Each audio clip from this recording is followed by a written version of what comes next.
प्यारे बच्चों नमस्कार। मैं जजावरा सर और आज हम पढ़ने वाले हैं जीवन संदेश। अगर आपने मेरा ये चैनल अगर सब्सक्राइब कर लिया है तो अच्छी बात है, अगर नहीं किया है तो उसे सब्सक्राइब कर लें ताकि आपको पुराने वीडियो भी देखने को मिल जाए और नए वीडियो भी आपको सबसे पहले स्क्रीन पर दिखे और आप सारे पाठों को अच्छे से रुचिपूर्ण तरीके से पढ़ सकें और समझ सकें।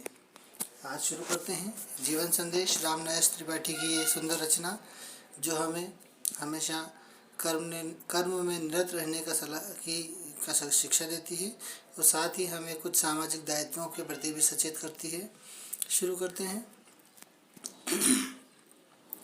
जग में सचर अचर जितने हैं सारे कर्म निरत हैं। जग में सचर अचर जितने हैं सारे कर्म निरत हैं। धुन है एक न एक सभी को सबके निश्चित व्रत हैं। जीवन भर आतप सह वसुधा, जीवन भर आतप सह वसुधा परछाया करता है। तुच्छ पत्र की भी स्वकर्म में कैसी तत्परता है। तुच्छ पत्र की भी स्वकर्म में कैसी तत्परता है। अर्थात इस संसार में जितने भी सजीव निर्जीव सचर अचर जितने भी हैं सारे अपने काम में लगे हुए हैं। सबकी एक ही धुन है, सबके अपने अपने काम हैं, अपने अपने नियम हैं, अपने अपने व्यवहार है, तो उसी के अनुसार सब काम कर रहे हैं। इस प्रकार से जीवन भर आतप सब वसुधा पर छाया करता है। अर्थात एक पत्ता जो होता है पेड़ का जीवन भर धूप में रहता है और इस धरती पर छाया करता है। तो ऐसे जो तुच्छ पत्र एक पत्ता होता है वो भी अपने काम में लगा हुआ है, तो हमें भी अपने काम को छोड़ना नहीं चाहिए। आगे देखें। अब मैं बाकी का मैं पूरा एक साथ समझाऊंगा। रवि जग में सुभाष साता, सोम सुधा बरसाता, सब हैं जगे कर्म में कोई निष्क्रिय दृष्टि न आता। है उद्देश्य नितांत तुच्छ है उद्देश्य नितांत तुच्छ, तृण के भी लघु जीवन का, उसी पूर्ति में वह करता है अंत कर्म तन का। उसी पूर्ति में वह करता है अंत कर्म तन का। तुम मनुष्य हो अमित बुद्धि बल विलसित जन्म तुम्हारा, क्या उद्देश्य रहित है जग में तुमने कभी विचारा। फिर से पढ़े इसको। तुम मनुष्य हो, बहुत गौरव की बात है और ख़ास भी है। तुम मनुष्य हो अमित बुद्धि बल विलसित जन्म तुम्हारा, क्या उद्देश्य रहित है जग में तुमने कभी विचारा। बुरा न मानो एक बार सोचो तुम अपने मन में, क्या कर्तव्य समाप्त कर लिए तुमने निज जीवन में। क्या कर्तव्य समाप्त कर लिए तुमने निज जीवन में।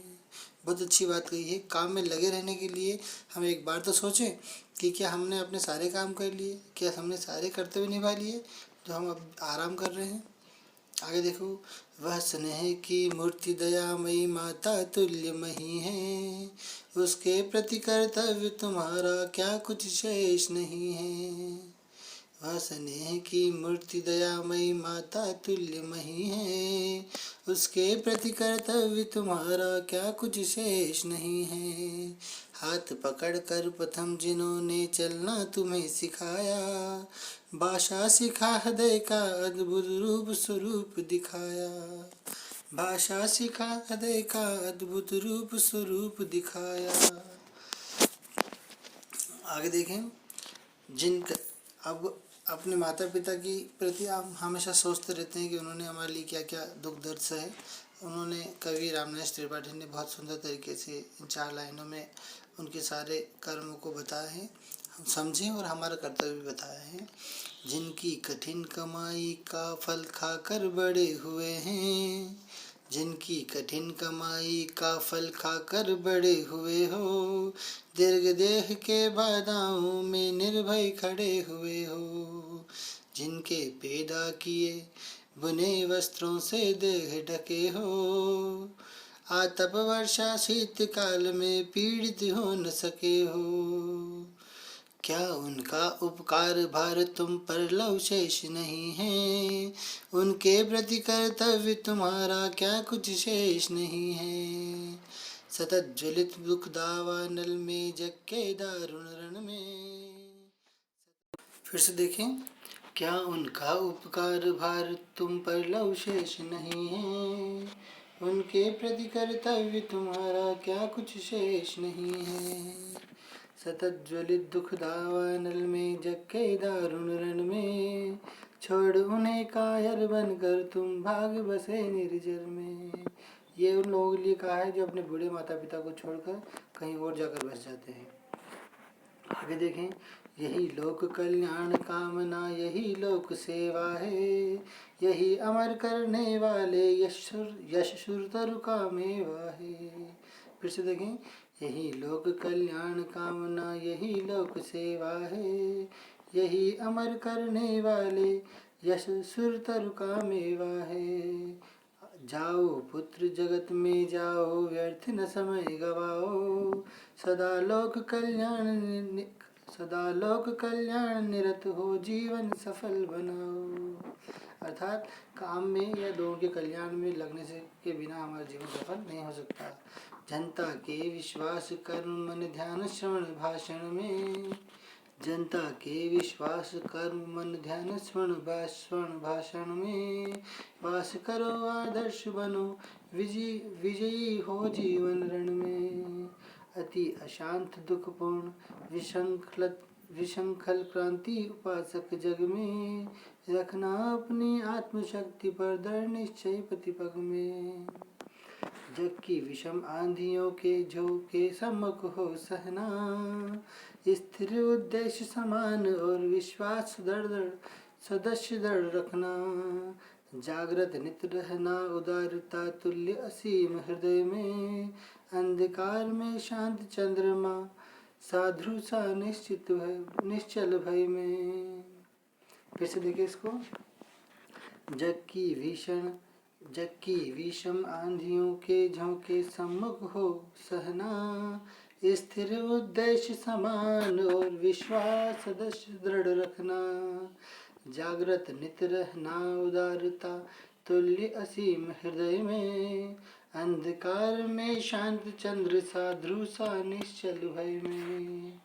जगत नियंता की इच्छा से यह संसार बना है, उसकी ही क्रीड़ा का रूपक यह समस्त रचना है यह कर्म भूमि वीरों की यहाँ कर्मचित होना, धोखे में पड़ना अलभ्य अवसर से है कर धोना। पैदा कर जिस देश जाति ने तुमको पाला पोसा, किए हुए है वह निज हित का तुमसे बड़ा भरोसा।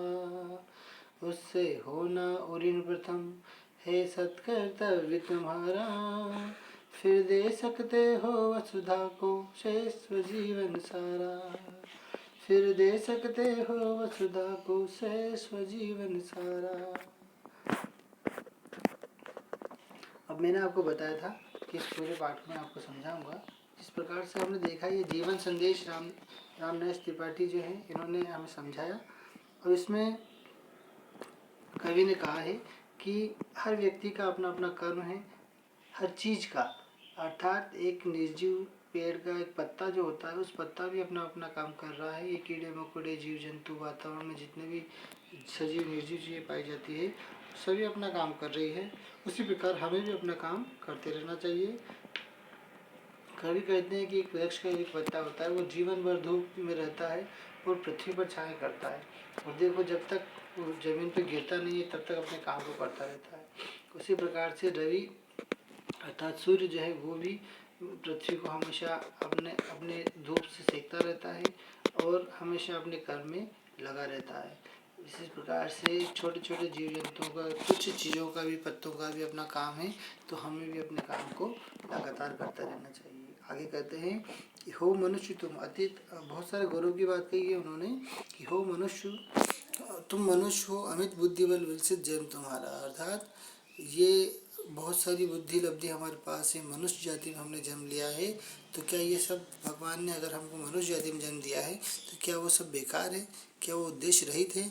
नहीं। तो कभी कहते हैं बुरा मत मानो, अपने मन में एक बार इस बात का विचार करो कि क्या हमारा जन्म किस लिए हुआ है, और ये पूछें अपने आप से कि क्या हमने अपने सारे कर्तव्य पूरे कर लिए हैं।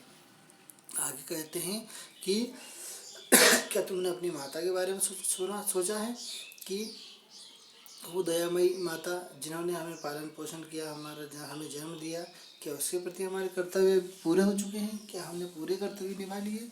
क्या जिन्होंने हमें हाथ पकड़ कर चलना सिखाया और बोलना सिखाया, चलना फिरना सिखाया, क्या उनके प्रति भी हमारे कर्तव्य हमने पूरे कर लिए? नहीं, अभी हमें बहुत सारे काम करना है। उसी प्रकार कवि कहते हैं आगे कि जिनकी कठिन कमाई का फल खाकर बड़े हुए हो, अर्थात जिन माता पिताओं की कठिन कमाई धूप गर्मी सर्दी बरसात सारे मौसमों में अपने सिर पर ढालकर, अपने सिर पर झेल कर जिन माता पिताओं ने अपनी कठिन कमाई से हमारा पेट पाला है और उस भोजन को कर कर हम इतने बड़े हो गए हैं कि आज हम बाधाओं में भी खड़े रह सकते हैं, तो क्या जिन्होंने हमारे लिए वस्त्र खरीदे, वस्त्र पहनाए और हमें कभी भी किसी भी वर्षा सर्दी काल में पीड़ित नहीं होने दिया, ऐसे माता पिताओं के प्रति क्या हमारे कर्तव्य खत्म हो गए हैं? क्या उनका उपकार भार तुम पर लव शेष नहीं है? उनके प्रति कर्तव्य तुम्हारा क्या कुछ शेष नहीं है? तो क्या उन माता पिताओं के प्रति हमारा कर्तव्य समाप्त हो गया? नहीं। उसी प्रकार कवि कहते हैं कि ये जो शरीर है, ये दावानल जो है, ये अग्नि, जो दुख की जो अग्नि उन्होंने झेली है, उस अग्नि में ही उनको हमने जीवन भर के लिए छोड़ दिया है। जिन माता पिताओं ने बच्चों को दुख दर्द सहकर बच्चों को सुख में पाला है, कुछ सुविधाओं में पाला है, उनके बेटे जब बड़े हो जाते हैं तो वो कायरों की भांति अकेले जाकर रहने लगते हैं और माता पिता को वही छोड़ देते हैं। तो क्या ये कर्तव्य पूरा हुआ है? नहीं हुआ। आगे कहते हैं कि यही लोक कल्याण कामना, यही लोक सेवा है। और कवि कहते हैं कि माता पिता की सेवा करना ही सबसे बड़ा धर्म है और यही सुरतरु का मेवा है। अर्थात ये सुरतरु मतलब स्वर्ग में के जो वृक्ष है उसका फल है। तो अगर माता पिता की सेवा करेंगे तो हमें सब मिलेगा। कवि कहते हैं आगे कि जाओ पुत्र जगत में जाओ, व्यर्थ समय न गवाओ, हमेशा लोक कल्याण की भावना से काम करके अपने जीवन को सफल बनाओ। आगे कवि कहते हैं कि जीवन में विश्वास कर्म मन ध्यान श्रवण भाषण में वास करो, आदर्श बनो, विजय हो जीवन रण में। कवि आगे कहते हैं कि जनता के विश्वास में, कर्म में, मन में, भाषण में रहकर तुम उनका आदर्श बनो और जीवन के रण में विजय हो जाओ। अगर हम जो अति अशांत दुखपूर्ण क्रांति उपासक जग में, अर्थात इस दुखपूर्ण अशांत बिखरे हुए क्रांतियों का उपासना करने वाले संसार में तुम अपनी आत्मशक्ति से प्रतिपल निश्चित होकर आगे बढ़ते रहो और अपना जीवन सफल बनाओ। कवि कहते हैं कि ये जग जो है वो आंधियों के झोंकों के समान है, उसको तुम सम्मुख होकर सहना, डरना नहीं, स्थिर उद्देश्य समान रखना और अपने विश्वास को भी सुदृढ़ रखना, जागृत रखना, उदारता अपने दिल में रखना। अगर जिस प्रकार से अंधकार में शांत चंद्रमा रहता है या ध्रुव तारा रहता है, उसी प्रकार से तुम निश्चल होकर लोगों को शक्ति आदर्श देते रहना। आगे कवि कहते हैं कि जगत नियंता अर्थात ईश्वर की भी यही इच्छा है कि उसने संसार बनाया है और ये जो संसार बना है ये तो भगवान ने क्रीड़ा करते हुए खेलते हुए उन्होंने रचना कर दी है और यहाँ पर हर व्यक्ति का कुछ न कुछ काम है। जो काम से मुक्त हो गया समझो वो मृत्यु को प्राप्त हुआ। धोखे में पढ़कर अगर अपने आप हम ये सोचे कि हमने सारे काम कर दिए तो ये समझ लो कि हमने अब किसी अवसर को खो दिया है। अर्थात हमें जिस देश जाति ने हमको पाला पोसा है और बड़ा किया है, उस देश और जाति के प्रति वो देश और वो जाति, वो धरती, वो माता पिता, वो समाज, वो हमारे प्रति एक टकटकी लगाए देखता है कि हम ये बालक, ये बालिका, ये व्यक्ति, ये जो हमारी संतान है वो हमें बड़े होने के बाद हमारा सौभाग्य बनेगी, हमें सुख प्रदान करेगी। तो ये देश और ये जाति, ये धरती भी हमारे तरफ टकटकी लगाए देख रही है। तो सबसे पहला हमारा जो कर्तव्य है वो ये है कि हम सबसे पहले अपने देश और अपनी जाति, अपने देश और अपने धरती माता के प्रति हम अपने कर्तव्य निभाएं। उसके बाद अपना पूरा जीवन अपने धरती, अपने समाज, परिवार और अपने आप को दे सकें। तो इस प्रकार से राम नरेश त्रिपाठी ने बहुत सुंदर तरीके से ये सुंदर रचना हमने पढ़ी और आपने समझी भी होगी। इसमें बहुत ज़्यादा प्रश्न नहीं है, थोड़े बहुत ही प्रश्न है, पर उन्हीं को अगर हम ध्यान से पढ़ेंगे तो ये पाठ आराम से आपको समझ में आ जाएगा। Thank you very much.